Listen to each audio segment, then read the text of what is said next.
आयुष्यभर अत्यंत गंभीर भूमिका केलेल्या आहेत. म्हणजे नटसम्राट असेल, उबुंटू असेल. मी निपुण धर्माधिकारी आणि अमेय वाघ, आमची तिघांची मैत्री लोकांना अगदीच परिचयाची आहे. मराठी मला 2 सिनेमा म्हणजे असे ज्याच्याबद्दल फार बोललं जात नाही आणि मला असं वाटतं की त्याबद्दल बोललंच गेलं पाहिजे खूप.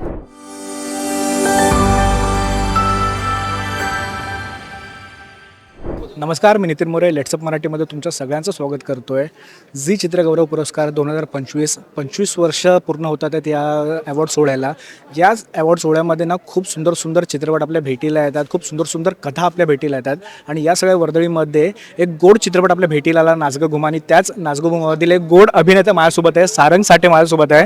सगळ्यात आधी Sarang, all the best. Thank you.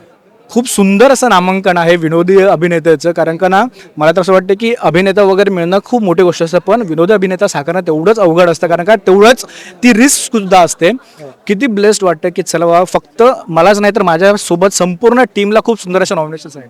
नाही, मला भयंकर आनंद होतोय. त्याचं कारण असं की मी मुळात माझा स्वभाव जो आहे तो विनोदी आहे. मी घरी पण लहानपणापासून त्यासाठी नोंद आहे, खोडकर आहे आणि ते. पण मी आयुष्यभर अत्यंत गंभीर भूमिका केलेल्या आहेत. म्हणजे नटसम्राट असेल, उबुंटू असेल, श्यामची आई असेल, कुठलाही सिनेमा घ्या तुम्ही, मला कायम अशा धीरगंभीर भूमिका मिळाल्यात.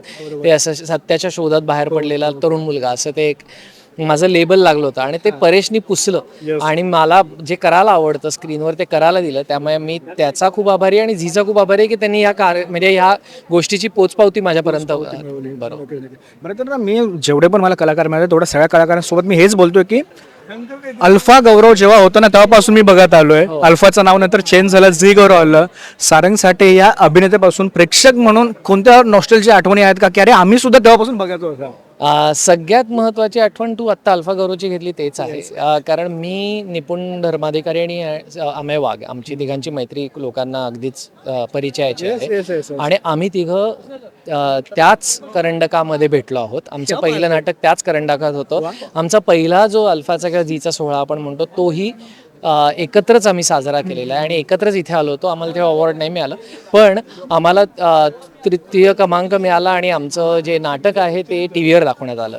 तर त्याच्यातच आम्हाला आनंद होता आणि तेव्हापासून आम्हाला झी साथ देते, त्यामुळे धन्यवाद झीचा. क्या बात आहे. नाही, खरंच खूप भारी वाटतंय.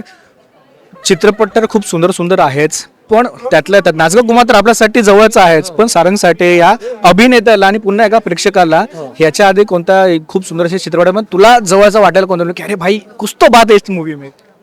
असा कुठला सिनेमा? मराठी मला 2 सिनेमा म्हणजे असे ज्याच्याबद्दल फार बोललं जात नाही आणि मला असं वाटतं की त्याबद्दल बोललंच गेलं पाहिजे खूप. एक म्हणजे जैत रे जैत, त्या सगळ्या कास्टसाठी आणि त्याच्यामधले कलाकार, म्युझिक, त्याचं जसं चित्रीकरण झालंय तो मला प्रचंड आवडतो. आणि सगळ्यात एक माझ्या आवडीचा म्हणजे 2 ॲक्च्युली, एक विनोदी सिनेमा जो मला प्रचंड आवडतो म्हणजे अर्थात अशी बनवा बनवी, लेजेंडरी. जर का विनोदी अभिनेता असेल आणि तुम्हाला तो सिनेमा आठवला नाही तर मग अवघड आहे. आणि एक खूप अंडररेटेड सिनेमा आहे सचिनजींचा, आत्मविश्वास नावाचा. तर हे मला 3 असे माझ्या लहानपणीचे मेमोरेबल सिनेमे आहेत आणि तसं काहीतरी मराठीत करायला आवडेल मला. क्या बात आहे. नाही, नक्कीच आम्हाला तुझ्याकडून अपेक्षा आहेत. फक्त जसं तू बोललास की माझी जी शैली आहे विनोदी, त्या शैलीतले चित्रपट बघायला तर आवडतीलच, पण एक दिग्दर्शक म्हणून दुसऱ्या शैलीतले सुद्धा चित्रपट बघायला आवडतील.